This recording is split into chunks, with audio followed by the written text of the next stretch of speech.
if we hit some nuggets, I like to get them up on the Facebook page.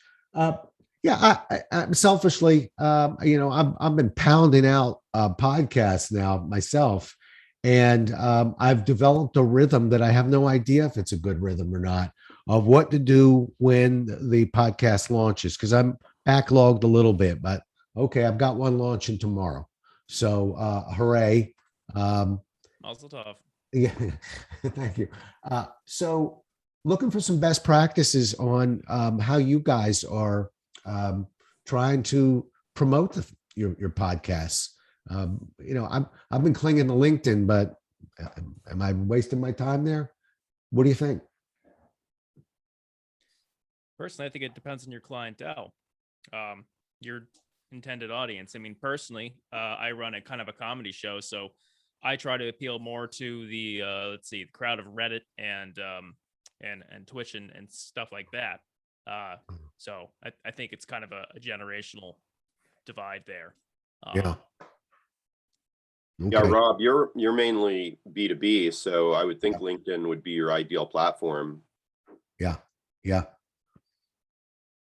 I get a good lesson now and then. Sometimes not every interview is as good as the one as I'm hoping they're going to be. And, but I'm thinking, that'll be all right. Every time I hit a good interview or I put a good, and I know it's a good singular piece, a piece that I'm doing, just recording on my own, lo and behold, gets twice as many views, gets twice as many comments, which is shocking to me because sometimes I think I'm not so sure everybody's listening. I'm trying to get my numbers up, but they are. Well, and that's a good thing. But anyway, thank you. Yeah, I'm hitting LinkedIn, but and I don't want to just talk about mine. So loved your response, Alexander, which is, well, tell me what you're specializing in. John, you've been at this a long time. Yeah, I'd love to hear from you. Yeah, I can go for 10 hours on this topic. I don't want Chad to jump in first, and then I'll yap until you shut me up. So Chad, you get a shot before I start talking. So what am I discussing? Where I launch it, or where am I trying to drum up support for the podcast? Yep. So I do a podcast for a large nonprofit animal protection organization. Every episode, I beg the Twitter team, hey, can you promote this? I put the video version on our YouTube channel, which has a good following.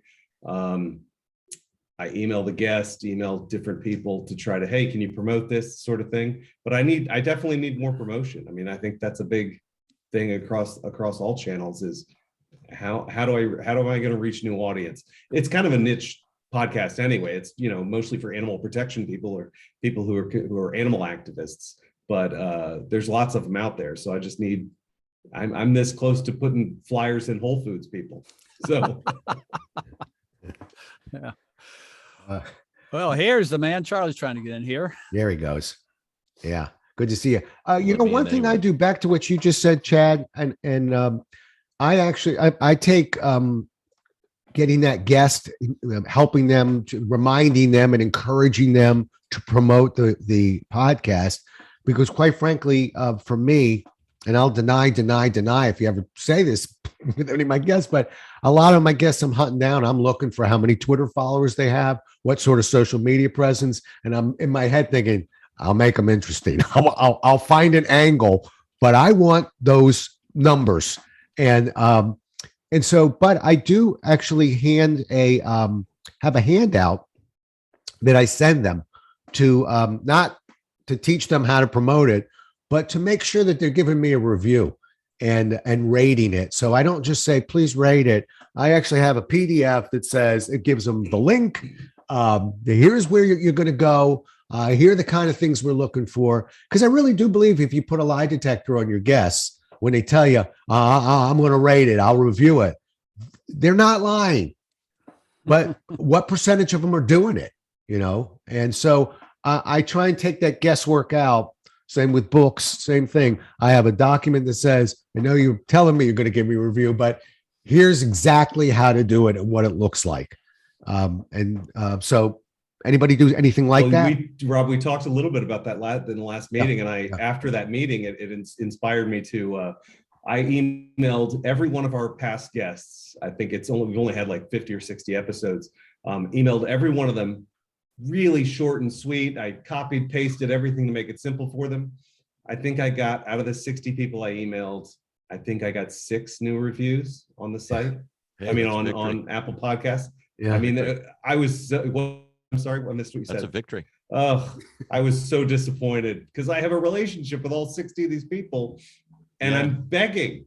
Yeah. I mean, I'm like, do me a personal favor, please. And it'll take Yep. 10 seconds, but Right. Yep. Go ahead, John. Well, there's a cadence here with LinkedIn. And I think if you do one LinkedIn status update a day, I think that's fine. And I've sent out thousands. And the formula that works for me on LinkedIn is short videos. So I've talked about that before. That's fine. And I think Twitter is an underused way to promote a podcast. And I think if you could send out at the minimum 10 tweets for each podcast, that will get, if it's structured correctly, that'll get into a wide audience. And the formulas mean that if I have Chad on my show, I include his hashtag. It goes out on Twitter. He sees it. He tweets it to his audience. Same thing with LinkedIn. If I have Alexander in my LinkedIn status update, he sees it, gets an email, he sends it out too. So that's, I tell you, it's like being a distance swimmer there, Rob. You have to pound and pound and pound. I've sent 12,000 tweets.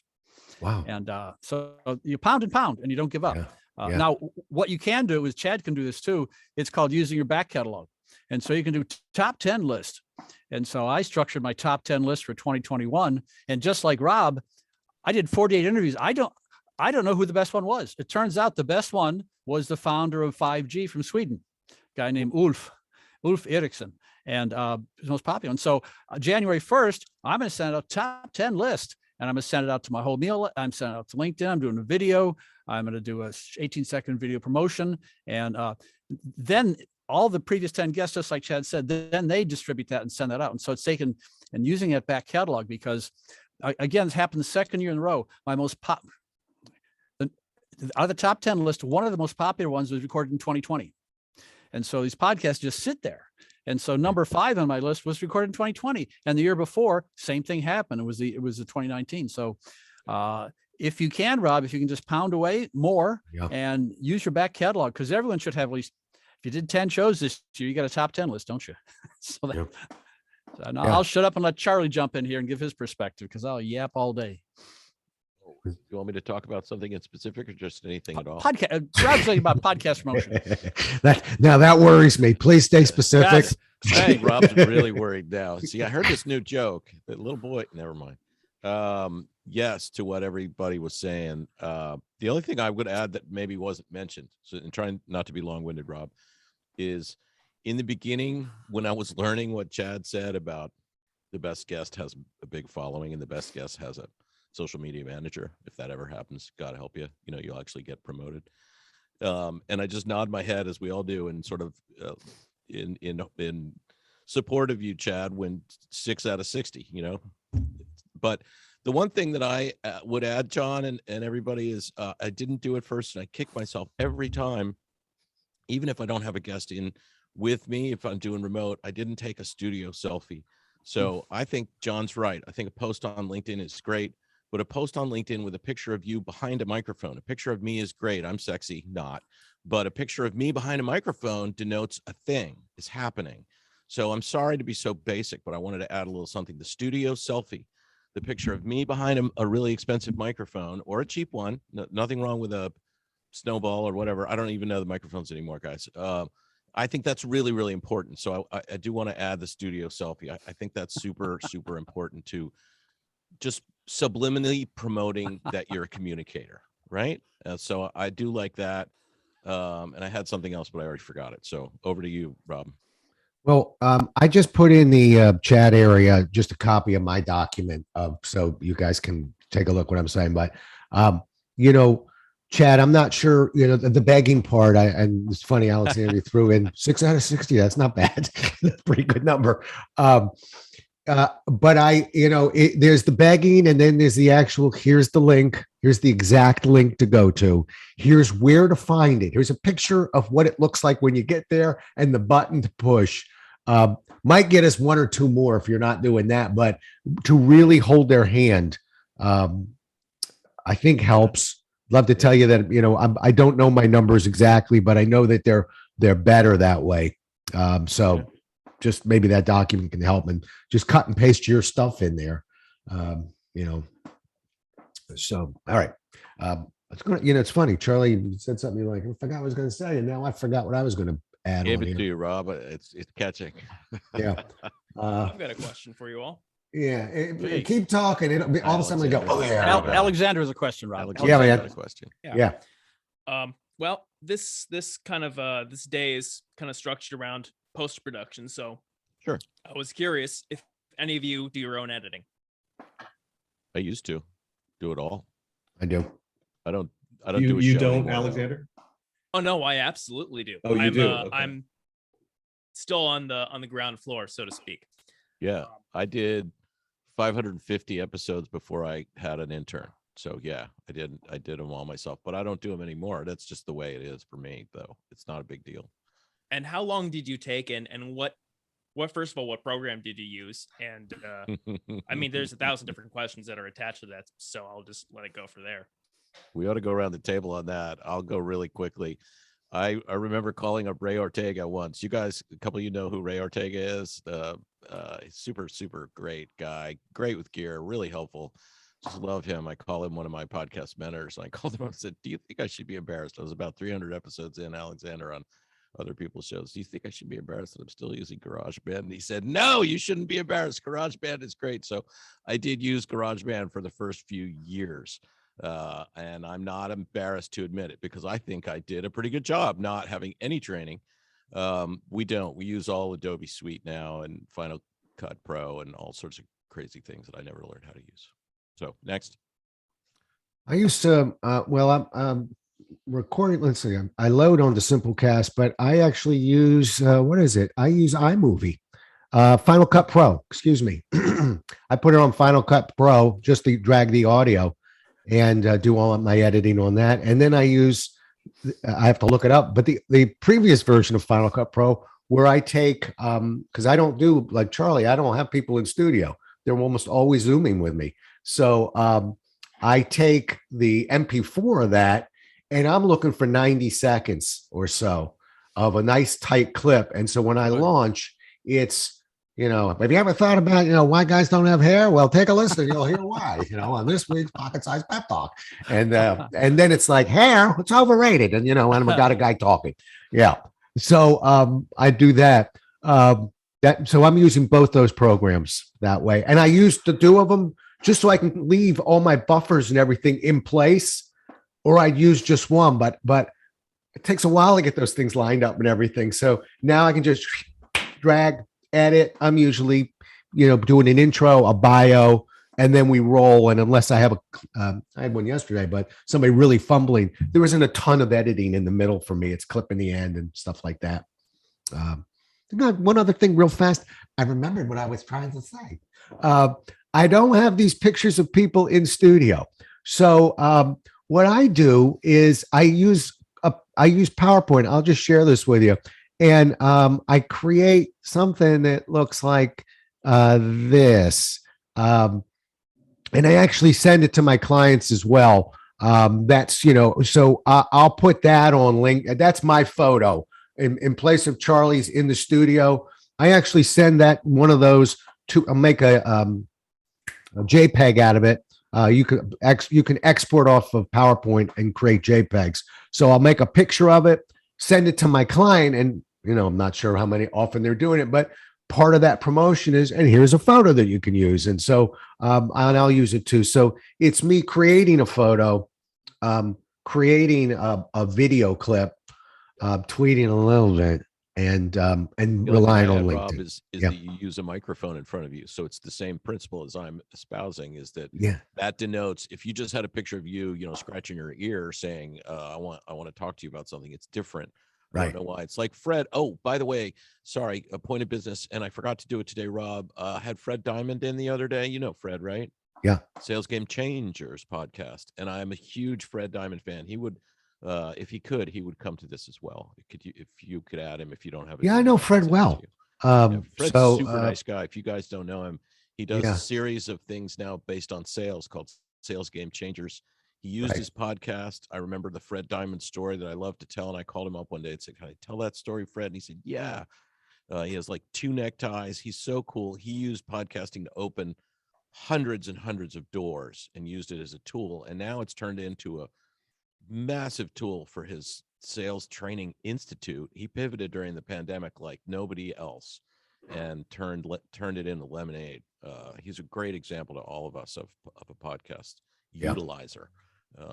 So he would love to come if you had the time. So I forgot to mention that to you offline. Sorry. Yeah, no, Fred's, I'm just quick, but I met Fred probably 10 years ago with his partner Hector at that time, a business partner. Not that there's anything wrong with it, but that's a joke, fellas. Anybody I'm not laugh at touching me? that. I'm not touching that. I have business A little partners. Seinfeld moment there. I I call him hope my I didn't get business- by you. Hey, My business, But marriage. anyway, he at that time he was trying to think of, do I want to do this institute for sales, whatever? And so I actually consulted with him. Was their first speaker. I speak, like every year for that group. But I watched that end of it. I witnessed his pivot, but I didn't know how successful it was. So it's interesting to Well, hear that it's been I think successful. he's a real innovator. I'm really, I really think he's an important guy in our local community of communicators, podcasters, and people in sales. And I don't know as much about sales. That's why I used to listen to his show. But he's changed, and I was wonderful to catch up with him. He'd be a great influence on this group if he can. I Yeah. don't remember when so the Tuesdays now are all women centric. So he's made some lanes that make a lot of sense for what we're doing behind closed doors now in all these Zoom meetings. So I think Fred's a real great example of a guy to look at. And Stephen Hart too. I'd love to get him in this group. Okay. If you guys know him, Trailblazers.fm. Okay. And he's based on young Black entrepreneurs, but he's a really, really super guy and a real great podcaster. So Yeah. I'd love to get them jumping in. let's sometime. get back on track and see how Sorry. Chad does his editing. Chad, how do you do editing? I manage a video team, so we've all got Oh. Adobe Suite, so it's Yeah. all Premiere based, and we host on Buzzsprout. Ah, David, what do you use? I don't currently have a podcast. Oh, okay. So I'm thinking about starting one at some point. So but- you're the guy. Yeah, you're the one. Well, I don't know what that means. That's I got that. yeah. You're the one guy. Okay. Yeah. Alexander, did you share with you? I don't remember if you. What do you edit with, Alexander? I think you start. Well, I use mostly Audacity, but I tried learning Reaper as well, and it's been I have a lot to edit. Let's just say that much. I don't have the innate talent that you people seem to exude, where you can talk for extended periods of time without saying uhs or ums 1,000 times. And I know we've discussed this a little bit in the past, where you don't want to cut out 1,000 uhs or ums from an episode, but There's a number of good tools that automate some of that. Wisecut is one I saw just recently that will automatically cut out all the ums and ahs, and it will also edit the video so that, like, if you just were to do straight cuts where you edit out the ums and ahs, it would look kind of choppy. But what they do is an automatic punch in when they do the cut, so that it looks like just a camera change rather than being a choppy cut. Yeah. Yeah, and there's several other tools that do like transcription. There's Descript, which will actually let you edit after the fact, and you train it with your voice. And so, like, if you said Boston instead of New York, you could go back and edit it in the transcript, and it would actually change the word to the correct word using your voice. So there's some pretty cool, it's sort of like a deep fake. And there's actually, spammers that will take a CEO's voice and train it and then send that out to the employees, telling some employee to buy gift cards and try and spam them or scam them. Oh, of course. But the tools, there's a lot of interesting new tools with the AI, the transcription, the editing.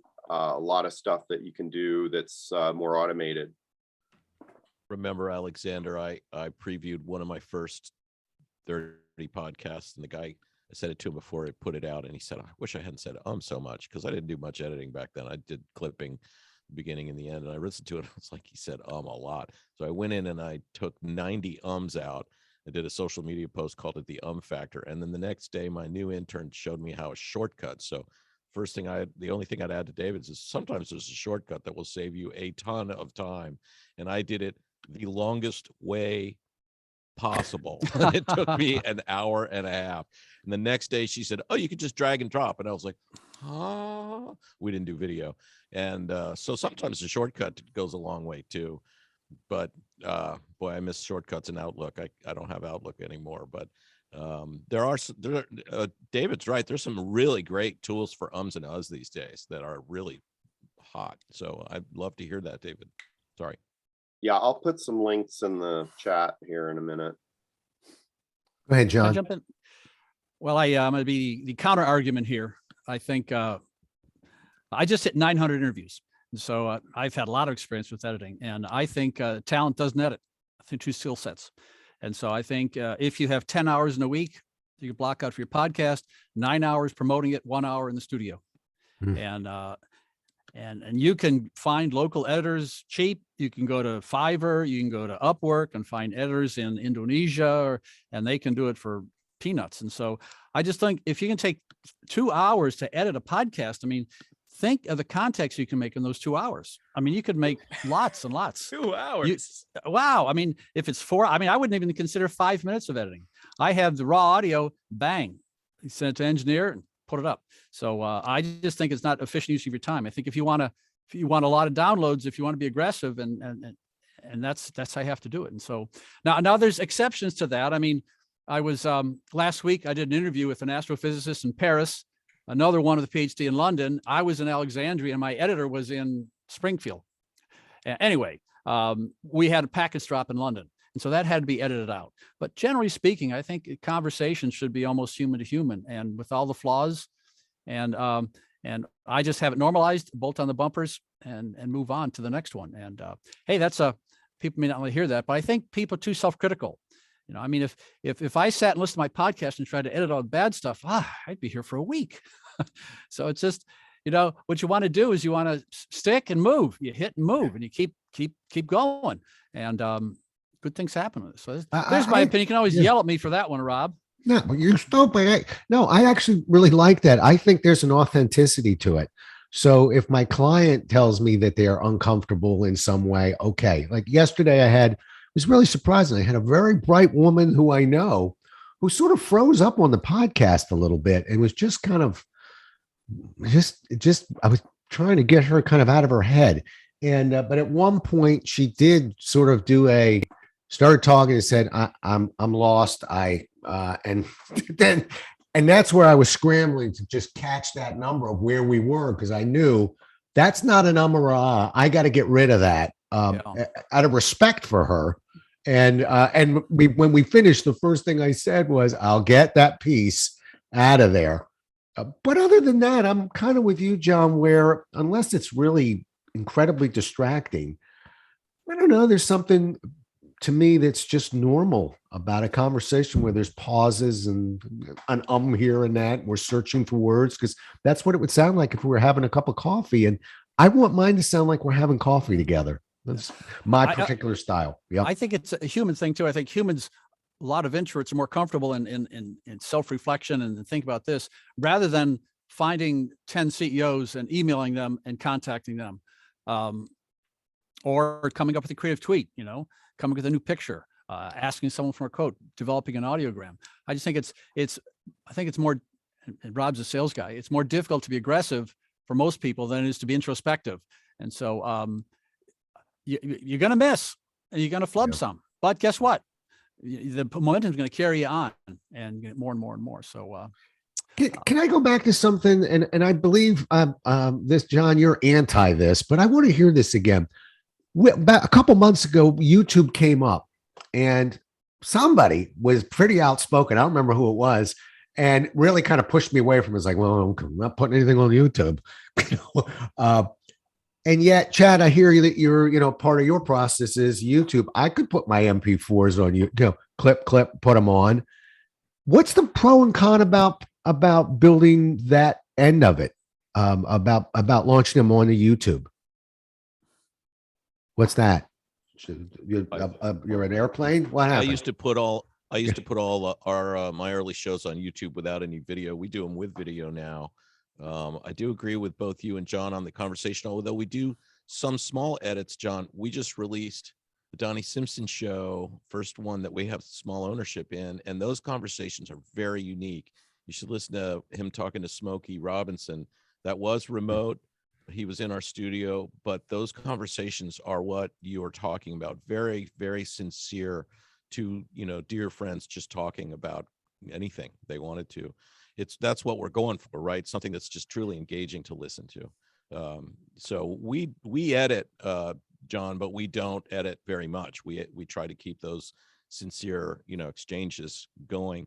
In terms of YouTube, Rob, everything's turning video. We can't not produce on video. We don't do shows with no video and just an audio placard anymore. I did that in the beginning all the time, and I got that trick from Rob and Joe, who are two local stand-ups, and they always put their show up on YouTube. And a lot of people do it. We don't do that anymore unless there's a video feed. Okay.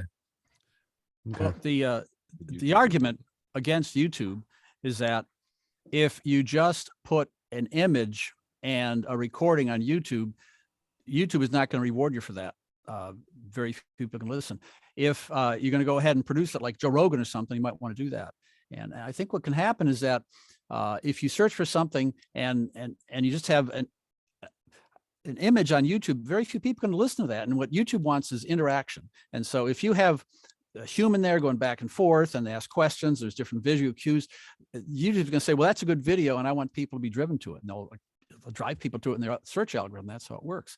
And I think the very few people, I think the bar for video is real high, and very few people can pull off good video. And I've seen so many podcasts that just put the logo on the YouTube, and YouTube, number one is the thumbnail, number two is the hook, the title. So, and you got to work for every video on YouTube, you got to have a new thumbnail. And I think people forget about that. I think they use it as just a checklist. Yeah, throw it on YouTube.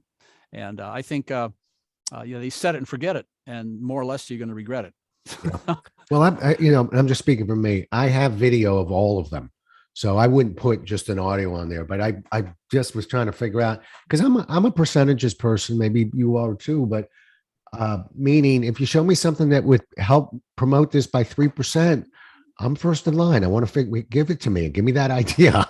If it's going to take away percentages points, I won't do it. But do you take the video, Rob, and make what we call social media assets out of it? So there's Smokey Robinson and Donnie Simpson talking for an hour, right? But we'll take 30 seconds of it that really kills and make that into an Instagram, a TikTok, a blah, blah, blah, blah, blah, blah, and put that up on YouTube as a highly produced piece to promote the show, or LinkedIn, John, or wherever the hell that we've decided for that client and for that product is best to promote. Definitely LinkedIn, but because it gets respected there. But Donnie's going to want to be on Facebook, right? And YouTube, his YouTube hits are really large, actually, for it's brand new. But so we definitely make those smaller pieces that are focused.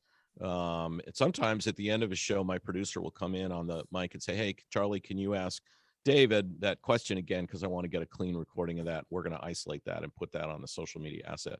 That'll have my face and his face. We won't even create video of it with a title that'll come in, or a caption, I'm sorry, and then blah, blah, blah. So we will produce that. Those get consumed like potato chips, guys. I think those are super important. Can't underscore that enough. We do that all day long for everybody. Yeah. Okay. What about these third-party groups that I'm sure you all are getting, these emails. They're almost junk emails, but hi, Robert, just listen to your podcast, and and we promote podcasts. I just delete and unsubscribe or whatever's going on. But Are there any third-party groups out there that anybody here has had some experience with that we could recommend other than Fiverr or, having somebody in India do it? We find our contractors on a one-on-one basis. We use several different types, both super expensive and super affordable, depending on what we don't do in-house. But that we just have to find them on a case-by-case basis. It's so hard. It's almost impossible now. Finding people, that's our biggest challenge. Everybody's business, even not in podcasting, is finding people. So we don't go to service. Sorry. Yeah. Now you say finding people, you're not talking about finding guests. You're talking about finding people to help. Yeah. Yeah. Okay. We lost a few people, had to let a couple of people go. One person left, is working at the Daily now, which we're very proud of. And we had to find a few new people here. We've got about 11 people here, not including me. And finding people in this economy has been brutal. I mean, it's not just restaurants and everything you hear about on the news. It's like everything, marinas, golf courses, getting mechanics is tough. I was listening to WTOP this morning, truck drivers, right? It's a truck driver crisis too. And not to mention the police officers and stuff that we hear about all the time, but it's every business. I'm on M Street, guys. Every single restaurant is half staff and half of them are still closed. But even the ones that are open don't give you really different kind of service. Not that I'm complaining, and we don't go out, but they are limping. And so, yeah, we had a hard time this year finding people. We found some great people, but that's our biggest concern about that in the future is finding people who want to. Always let me know, by the way, when you're looking for people, because I'm not looking for you, Rob. No. Why not? What's wrong with me? But because I work with people who in career transition space, so I do know of a lot of people that are hunting and looking between my group and there's a group called Career Network Ministry. David's familiar with that group as well, and that's a network of hundreds of people that are in transition. So always let me know. It's a good, really well-run group, good group of people, and it's just a nice place to look. Yeah, thank you for mentioning it. I'm going to lower my shade here. Okay. Hey, good. Brian, want to chime in here, or you want to listen? Hi, I didn't hear most of the conversation. I just I used to live in Maryland. I actually live in Oregon now, but I went to a bunch of these meetups back, before the pandemic and before I moved. And so I just wanted to pop in on this one. So just want to say hi. Yeah, well, good morning. What time is it there? It's 7:05. There you go. Yeah, All 3 right. hours, right? My brother used to live in Ashland, Oregon. Oh yeah, Ashland. That's where they have the Shakespeare Festival. Shakespeare.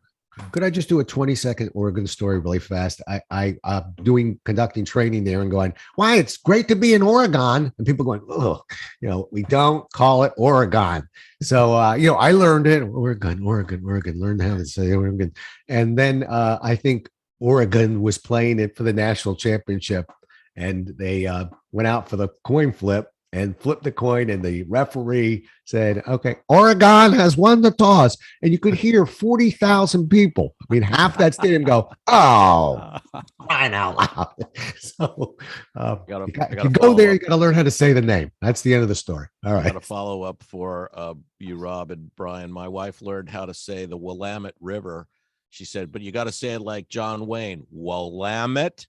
And that's how she remembers to say the Willamette River. Sorry, I'm muting. All right. Hey, Brian, I just want to include everyone in here. Do you record podcasts and do you own editing or hire it out, or how do you do your editing, Brian? Oh gosh. So I'll try to be brief. I started podcasting in 2007 and I had a fairly successful Battlestar Galactica podcast for a few years. Wow. And then that show ended and our mission statement sort of also ended and we kind of floundered for a while. I intermittently podcast now. I transitioned to doing some YouTube stuff, and that is highly edited. I've considered also doing the audio to video YouTube, just taking old ones that we have and bringing it to YouTube. and just having a banner with the name of the podcast, the original air date, things like that, and maybe some. Of course, it's me, so I tend to always add things or edit things. So I probably would include. I don't know if you remember, like VH1 used to do this thing called pop-up video many years ago, and that's kind of what I was thinking of, how the audio to video would work on YouTube. Haven't gotten around to that, but as far as the whether to edit or not, I'm very much in the edit camp.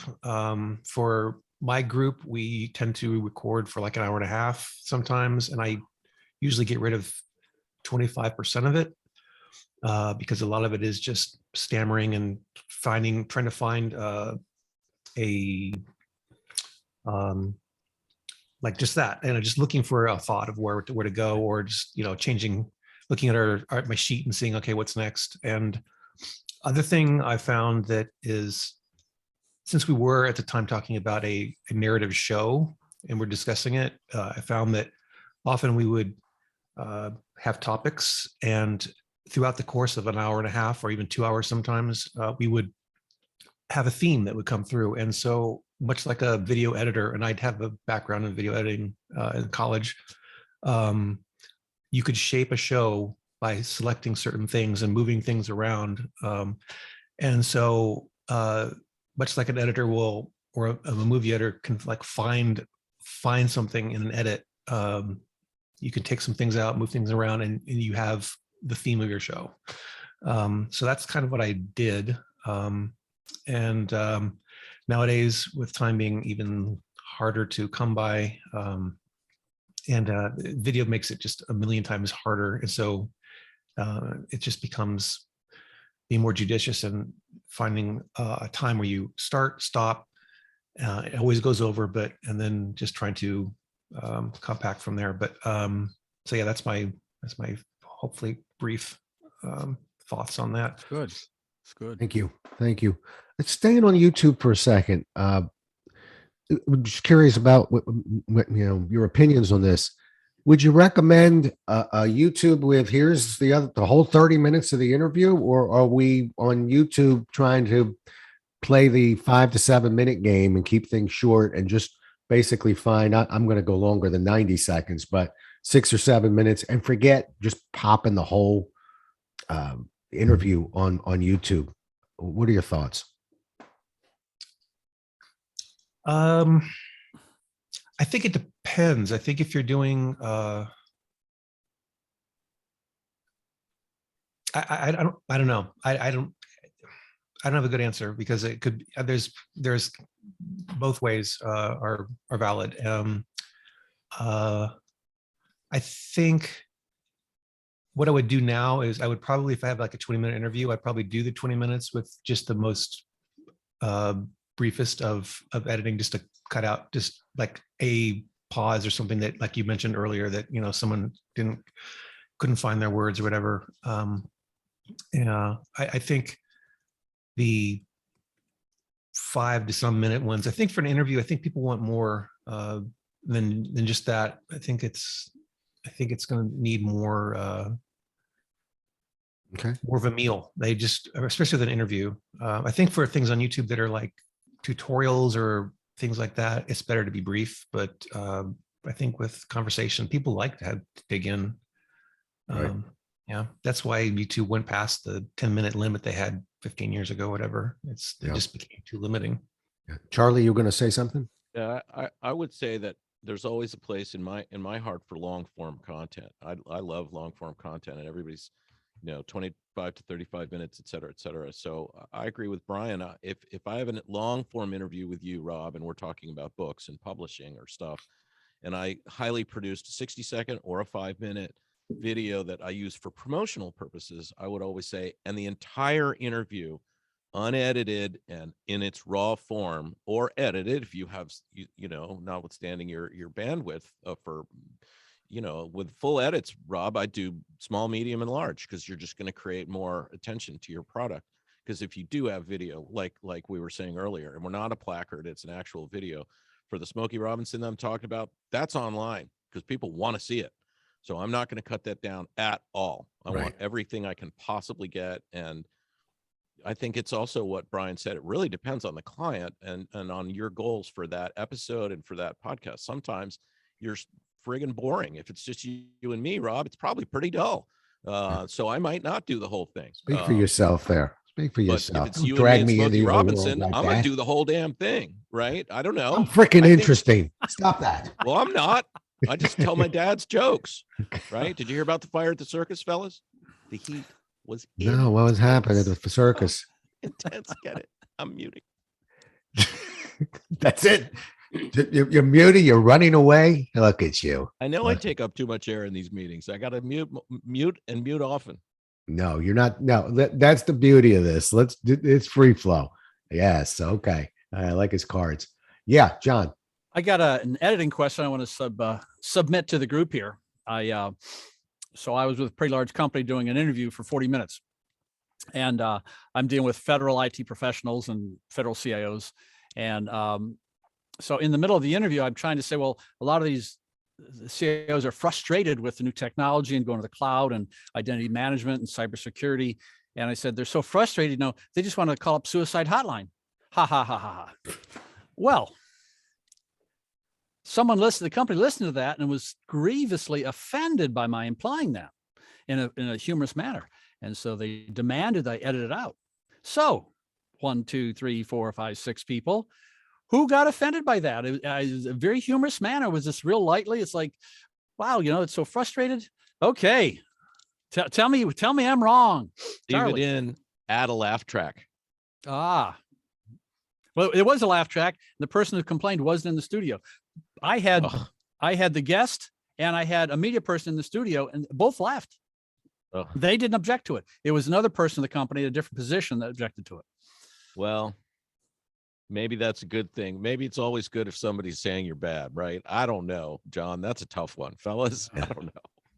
I wrote an article once, a blog called "The Schmuck Running in the Rain." It's one of my favorite pieces, and I got 3 rabbis that emailed me. Oh no! 3 of them, and You're all of offending them were me. cool. When I said I'm Jewish, I know what it means. They went, "Okay, no worries." That's all I wanted to know because there's multiple meanings for it. They wanted to understand that is this somebody who doesn't know what they're talking about? Right. Throwing the word schmuck out. How dare he? How dare- yeah. We have a thing on the website, Rob, that says we have a no assholes policy. Yep. And some Ooh. people don't like that, and we're going to remove it. But we've actually said to a client once about a year ago, I said, we have a no asshole policy here, and we were looking at him, and he's like, okay. We fired them later because sometimes people are assholes. So, Yeah. but I don't like it on the website. We're going to remove that. I think it's a little too But much. I'm going back to you, John, just for a second. And again, this is not a podcast, Rob. This is seminar, Rob. I'm really care. I don't know who's in that audience. So, for instance, worse than an F-bomb is a GD bomb. Oh, I never do that. Yeah. There are certain things here, and you just don't know who's offended by what. I So need some really- feedback. I need some feedback. So, Alexander, give me feedback. Was I way out of bounds? Does that offend you? Would that offend people, you think? I mean, personally, I don't think it's an editing question at all. I think that's just a person question. That's know your clientele. If you think that the people who you're reaching out to are the sort of people who kind of stick to that sort of controversy, then yes, edit it out. However, if the vast majority of your feedback is just like, good episode, then it's not too big of a deal. However, I've listened to some of your stuff, and first of all, I think it's great. But second of all, I think that probably your audience is the sort of audience who wants a cut and dry show. That's just after listening to a couple episodes, that's just the what I get from it personally, or what I imagine that the people who are listening to it would want. I love that feedback. It's great. Hey, David, did I offend you by suicide hotline? It was just a joke. It's just a joke, Rob. Yep. Go ahead. There David. was an organization, I think it was in healthcare, that required all of their speakers not to use certain words. So they could make points, but they could not have bullet points in their presentation. And anything that was like a target, you couldn't use the word target. And they very carefully, instructed anyone that was speaking for their organization that there's certain words you're not allowed to use, and that's just part of their culture or whatever. Wow. Chad, beat me up. Tell me I'm wrong. I think Alexander is on the right track. It's the audience. I mean, Alexander, you said you do a comedy podcast, right? So, I mean, I think people are coming to that expecting maybe more edgy kind of comments, but and there's also putting a tag on it as well, right? Right. So if you're putting on a explicit tag on your episode, if you're putting that on a comedy podcast, it kind of tracks, right? It makes sense. However, if you're putting that on, a conversation show that talks about the latest and greatest in military technology, you're going to get some looks, I would assume. Yeah, it's interesting. It's funny, Alexander, when you answered that 25 minutes ago, I was sitting there going, well, yeah, in terms of knowing your audience. So, and I can see how, where you launch and how you communicate is different. And I sent you a message, but my son is a stand-up comic. So I go to a lot of comedy shows. And so and seen them virtual, et cetera. And he's got a podcast and I've listened to his interviews, completely different than mine. Really good, but he's speaking to his audience and it's a different audience. Right. As total aside, if you don't mind, Rob, I think that's great. I would, and I'm sure all of you do this, but I listen to as many different types of podcasts. I've listened to some that I picked up at DC Podfest a few years ago. Two girls, they only talk about lesbian science fiction. I listened to the one about drinks and mixology. I listened to ones just on music. I like getting a wide variety and seeing how other people are experimenting. One of my jobs here is to sort of listen really hard to other people's stuff and make sure what's the next thing? What's the next way of using audio or video or, God help me, TikTok. So I do like to experiment with listening hard to our stuff and to other people's stuff, but totally agree with what you said, Alexander, too. Very much. Brian, I want the West Coast to kick in here. Was that offensive or was that a trigger word? Is that what the phrasing is, Brian? What do you think? I think I mirror what everyone else says. It's audience and client. If you're doing a sponsored, someone's saying, make us a podcast for our corporation or whatever, and this is going to be representative of what we're going to put out for our brand. You definitely need to know what they want and whether they, certain things that they want to avoid, like the plague, even if a plague, it could be a word that they wouldn't want to include. Well, yeah, that could be a trigger word, huh? Yeah. You got to avoid. You got to avoid. I lived through a plague. Yeah. Don't say avoid trade. cliches like the plague. Yeah. So don't say pandemic. I get to flip that one here. Pandemic, huh? Right. So it depends. I mean, I've done some material for my job, which is working as with the Center for Medicare Services, and I've put together some user guides for some of the material, and that stuff, of course, being government stuff, is completely dry. There's absolutely, and it's down to the word, what things say, what things mean. Just even when I'm designing certain things for their website, there's words that are being avoided because they don't want to imply just one thing versus another. So it just depends on the audience and client. Good. Hey, Barbara, do you want to have an opinion on this thing, using the word suicide in a humorous manner? Would that offend you, Barbara? I came on a little bit late, Oh, so okay. I just came in at the point where you guys were all discussing this, so I missed the. Well, I was doing an interview with a technology guy, and I said a lot of my listeners are frustrated. They're I normally say they're ready to jump out the basement window. And this time I said, well, they're ready to call up suicide hotline. And the people in the studio laughed. All the engineers laughed. They liked it. And another person in the company was offended grievously by that. So I don't, Barbara, so would that offend you? I am sensitive to just the whole topic of suicide. Wow, that's good to know. That's good to know. I'm not personally sensitive to it. I mean, I'm aware of it and sensitive of that thought process in people. I was a chaplain and I was trained with sensitivity to suicide and, you know, how to pick that up in people, how to talk people through it, you know, to the best of your ability, the best that you can. So I have that sensitivity towards that topic.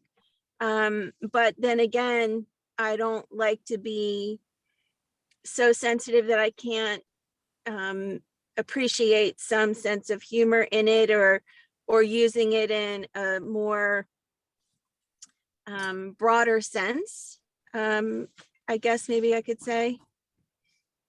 So I would say I probably wouldn't be offended by it, but I am sensitive that there are people that, you know, maybe someone had just lost someone to that and they could be, but you know, the other side of that is you just never know what word is going to trigger somebody, you know? So it's like, you have to me, you know, it's more the intent and the heart behind it, as opposed to the actual word, you know? So there's a lot of words that we can be offended by, but it's what's the heart behind it. Like if someone says any word, you know, like people ask me, they're like, do you like Barbara? I'm like, I don't care. Whatever rolls off your tongue, as long as it's not meant in a derogatory manner, I'm good. Yeah. So that's what I'm saying. To me, it's the heart behind it. Yeah. So you wouldn't be barbed by any of this, correct? Oh, Rob's so frustrated now he's about to jump out the basement window, aren't you, Rob? Were you offended by that, Rob? Yeah, see, that's loses a little zing, you know. Going back to the schmuck running in the rain, one of the things I told this rabbi was the knucklehead running in the rain just wasn't going to do it for this particular piece. I needed schmuck. I needed it. One other thing, and this is the difference between writing and podcasting. I wrote a piece once called Being OCD-ish. And there are a lot of, you know, I did some research on that of how many people suffer with that. And, you know, for some people, it is life altering, not just for the individual, but for the family and the friends around them. So it's a really serious piece I was playing with. And what I did was, now remember, I'm generating the whole conversation around being not for you tapped on it. Imagine doing something around it, speaking for 30 minutes. So what I did was I put in the first paragraph, you know, this is how many people suffer from it. It's a very serious thing. And I sort of excused myself, but I want to talk about it. And it worked. I got a bunch of emails, but from people who were suffering from it or new people, but in a very polite manner, and glad that I had said what I said and not just gone into the joke. But that's the difference between writing and podcasting. I had time to craft that. And, you know, but with a podcast, you're up and running, you're flying. So you don't write for your show? I'm sorry? You don't write for your show? I actually do write for my show. My individual podcasts, the short ones, are actual. I've been writing these articles for 12 years. So I dig back and will read them. They're 5-6 minutes long and punch them up a little bit. But they're all cleaned up. When I'm doing an interview, Alexander, it's just, I've got my list of questions. And if I'm doing my job, that's just opening the door. It's what I'm tacking onto those list of questions as I start getting information. But that's the one where I can't manage the conversation as carefully as if I'm coming off of something that I've written and cleaned up. So that's me. Yeah, Charlie. I just wanted to bookend Barbara's comment. As a 59-year-old white guy, I'm careful with everything I say because I say stupid crap all the time, and I'm terrified of what I might say that would offend people. And I don't ever mean to, but I just think we live in a society that is more sensitive, and I don't mean that in a negative way at all, but there are trigger words. And words that I've used as a child or that my dad used are no longer appropriate. And he Right. used a lot of those words. I'm going to be very open and honest with you. And I've had to learn that, you know, after he died this year, that he actually was pretty racist in a lot of ways. And I have to be careful. I try to really watch what I say. I would have said suicide, Rob, probably. I mean, I'm sorry. I probably would have said that. Did we lose him? But I try to be careful because it's open mouth, insert foot with me all the time, you know, and I live in fear of offending someone. I drew a Christmas cartoon, Alexander, years and years ago, and I included every possible faith, and I got a lot of criticism for it. And it had no comment. It was stuff coming out of a golf bag with like different, instead of golf sure. clubs, they were, you know, a star and a menorah and a Star of David and a cross. And people gave me unending crap for that thing. I'll never draw another religious, trying to be nice cartoon. I was trying to be nice to everybody, and it was horrible. You know, it's just open mouth, insert foot. Yeah, I like what Barbara said, you know, Me too. about heart, about, you know, really where it's coming from. And, you know, and I think that was really valuable, because yeah, there's different ways to say different things. And, you know, even those words which you're talking about in terms of racism, you know, I think all our parents are probably today labeled racist. That was that generation. They were just communicating a different way. I don't believe your dad was a racist, nor was or mom or anybody, but you know, Wasn't we're looking intentionally, back. but I think Right. he was, you know, he was brought up in a different time, guys. Yeah. And I'm pretty sure my grandmother was, because the things she said to me, which Yeah. I won't repeat. But so Yeah. I've had to be very open and honest with myself. I need to be careful. It is never my intention to offend anyone, and I worry about it all the time because I'm not trying to, but there's just stuff you can say. Yeah. Like when John said suicide. John, I don't know if you were on, but I would have said it. But Right. I do live in fear as a white guy of just offending pretty much anybody. And Right. I'm sorry, but that's my, you know. Yeah, You know, I just want to yeah. say that I'm not offended. I really appreciate everyone's insight on Yes. 6 perspectives that I never would have had. And Right. my wife tells me I'm an insensitive jerk all the time, and I probably am. And but it makes me more sensitive to what can happen in the future. So I'll eliminate that. I'm keeping the basement joke though. Can I tell you the joke that I used? It's similar. It's not a joke, Yeah. but I will go to, we're going to talk you off the ledge, you know, come in out from That's good. that window. Now, Yes. somebody's going to get us one I time know. who knows somebody who went out a window. Okay. I mean, but I feel Ledge walkers safer of with America. that. It's That's clearly, a swap. That's a swap. I like it's it. a good Yeah. swap. Yeah, man. All right. All right. Listen, it's 10:30. Great talking to you all. We'll be up in January, second week in January. I believe that's where we're at. And throw some, if you can, throw an email at me, rob@jollis.com, or through the meetup, and give me some topics. Let's throw some topics up, because I love where we go. We go wherever we want to go, but it's nice kind of coming in with, you know, nesting with something to bring and try and get better at. Because I appreciate that about this group. I'm learning a ton, and thank you all. Really, I'm grateful. Me too. I came in a little bit late, so I don't know if you discussed it or not. But one of the things that drew me to attend this one and get up was that you mentioned after you're finished and your editing is or whatever, how do you get more viewership or whatever? Was that covered somewhat in the Yeah, first 20 minutes? Oh, and brilliantly, I may add. But right Yes. before you got in, we were tapping on it. We were, you know, talking about watch the video, you'll see. But we entered with that, and then we kind of went in our own direction. But first, you came in about 10 minutes late. We must have hammered it for the first 10 minutes. All I could say. But no, if you haven't, by the way, Brian, if you haven't joined our Facebook group, all of you, it's not teaming with people, but that's where I put this video up when we're done. So take a look. But we were talking about that, and Brian, look, because we've actually tapped on it from a couple of different angles over the past half year or so. So I think you'll see a couple videos on that you might like, where we're a little bit more dedicated on it. Go ahead, Charlie. Last I want word. to say thank you, Rob, for starting this group up again. I might have been the guy who originally started it, but I really appreciate it. This has nothing to do with podcasting, but I really miss people a lot, and it looks like we're going to miss people some more. if anything the news says is true. So we're sort of hunkering down here and trying to just double down on all our precautions. But my love to all you guys, and just appreciate this group, and thank you to Rob so much for getting it going. It's a lot of fun, and I hope I add a little something. So thanks. You do, and I appreciate that. All right, folks, stay safe. We'll talk soon. Bye-bye. Thanks. Bye-bye.